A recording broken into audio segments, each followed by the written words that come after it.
প্রিয় শিক্ষার্থী বন্ধুরা, আশা করি তোমরা সবাই ভালো আছো। তো আমাদের কারক আলোচনা চলছিল, দীর্ঘদিন ধরে চলছে। কারক আসলে অনেক বড় অধ্যায়, অনেকগুলো পার্ট, একটু একটু করে আমরা শিখতে থাকি। এবার আমরা গত পর্বে কর্মকারকের প্রকারভেদটা শেষ করেছিলাম। আজকে আমরা করণ কারকের প্রকারভেদ নিয়ে আলোচনা করব। ঠিক আছে? তো দেখি আজকে করণ কারক কাকে বলে, আগে আসলে বলো বলো তো, মনে আছে তো করণ কাকে বলে?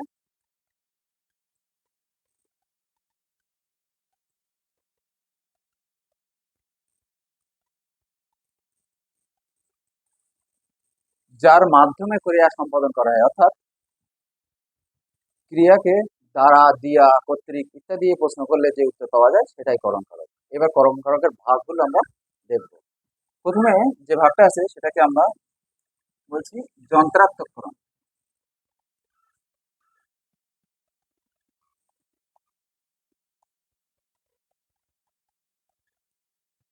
কি বললাম?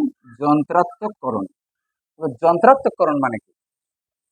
দেখো, যন্ত্রার্থকরণ হচ্ছে আহ যার মাধ্যমে ক্রিয়া সম্পাদন করা হয়, অর্থাৎ ক্রিয়া সম্পাদনের মাধ্যমটি যদি চোখে দেখা যায়, যেমন ধরো আমরা কলম দিয়ে লিখি, কলমটা দেখতে পাচ্ছি চোখে, কলমের মাধ্যমে ক্রিয়া সম্পাদন করছে, এটা যন্ত্রার্থকরণ। ঠিক আছে? তাহলে লিখি, 1 নাম্বার, আমরা কলম দিয়ে লিখি। তাহলে আমরা কি দিয়ে লিখি? কলম দিয়ে লিখি। এই কলমটা চোখে দেখা যায়, অর্থাৎ ইন্দ্রিয়গ্রাহ্য বস্তু, চোখ দিয়ে দেখতে পাই। আর একটা মাধ্যম, একটা, সেই জন্য এটাকে আমরা বলছি, আচ্ছা, লেখার একটা মাধ্যম হচ্ছে কলম, তাই এটাকে আমরা বলছি যন্ত্রার্থকরণ। ঠিক আছে? আরো একটা উদাহরণ দিই। ধরো, সকালে আমরা ব্রাশ দিয়ে, সকালে লেখার দরকার, আমরা ব্রাশ দিয়ে দাঁত মাজি।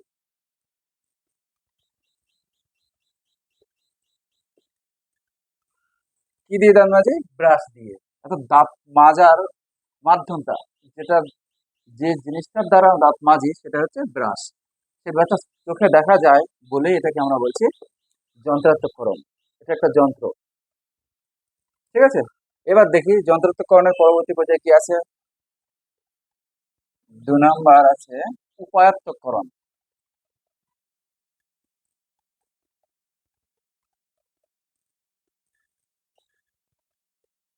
দেখো, উপায়ার্থকরণ কি? এ দুটো প্রায় একই জিনিস। দেখো, ক্রিয়া সম্পাদনের উপায়টি যদি ইন্দ্রিয়গ্রাহ্য না হয়, ইন্দ্রিয়গ্রাহ্য না হয় মানে যদি আমরা চোখ দিয়ে না দেখতে পাই, তাহলে সেটাকে আমরা বলবো উপায়ত্তকরণ। ঠিক আছে? একটা উদাহরণ না দিলে বোঝা যাচ্ছে না, তাই তো? এবার দেখো, আমি নিলাম 1 নাম্বার, ঘৃণায় তাকে বিদ্ধ করেছি।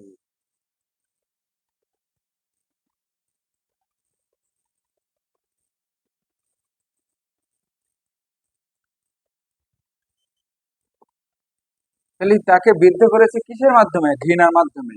এই ঘৃণা জিনিসটা কি চোখে দেখা যায়? যায় না। তাই ইন্দ্রিয়গ্রাহ্য নয় বলেই এটা হচ্ছে উপায়াত্তকরণ। অর্থাৎ ঘৃণার মাধ্যমে বিদ্ধ করা হয়েছে, এটাও একটা মাধ্যম ঠিকই, কিন্তু এটা চোখে দেখা যায় না। এটা যেমন যায়, দেখা যায়, তাই এটা যন্ত্রাত্মক হচ্ছে। এটা চোখে দেখা যায় না, তাই হচ্ছে উপায়াত্তকরণ হচ্ছে। ঠিক আছে? আরো একটা দিই।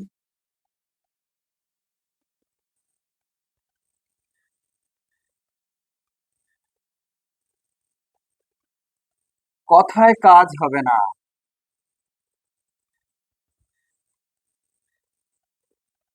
কিসে কাজ হবে না?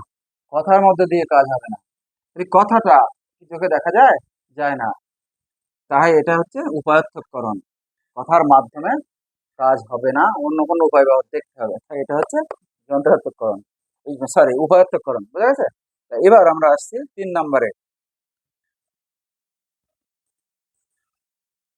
3 নাম্বারে আসছে লক্ষণাত্মককরণ।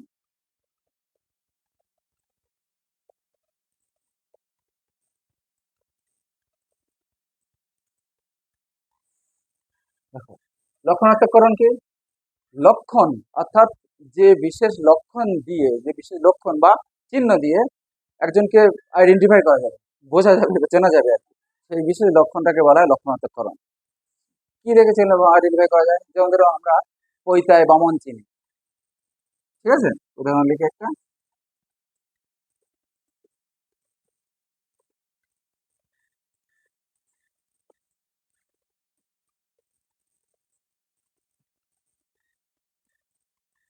তাহলে এই পৈতের মাধ্যমে বামনকে চেনা যায়। তাহলে পৈতে বামনদের চেনার একটা মাধ্যম, একটা লক্ষণ, ঠিক আছে?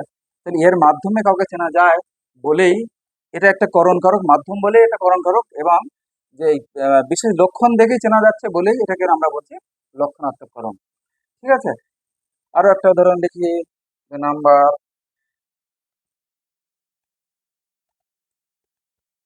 জটায় তাপস চেনা যায়।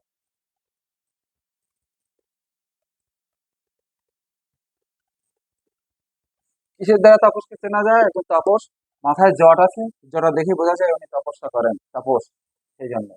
তাহলে জটায় দেখে তাপস চেনা যায়, ওইটা দেখে ব্রাহ্মণ চেনা যায়। তো বিশেষ কোনো লক্ষণ, যে বিশেষ লক্ষণ দেখে কাউকে আইডেন্টিফাই করা যায় বা চেনা যায়, সেই লক্ষণগুলোকে আমরা বলবো লক্ষণাত্মককরণ, ঠিক আছে?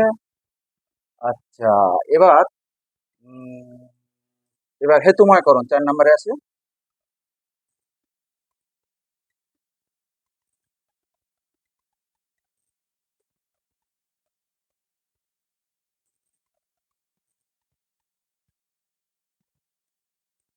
হেতুময়করণ কি?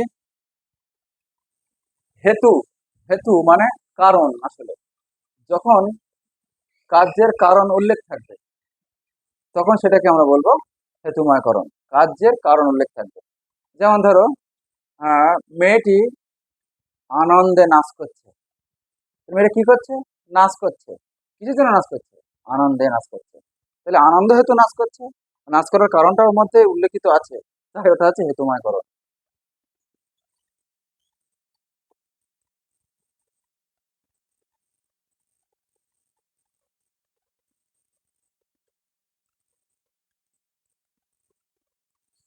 কিসে নাচ করছে?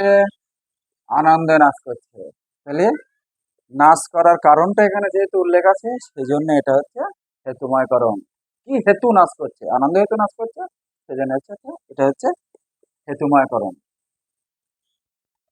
তারপরে ধরো আরেকটা উদাহরণ দেই, লোকটি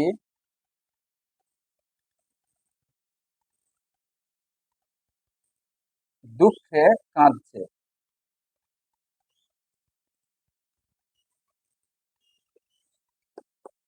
দুঃখ হেতু কাঁদছে, তাহলে কান্নার কারণ এখানে আছে, কিসের জন্য কাঁদছে?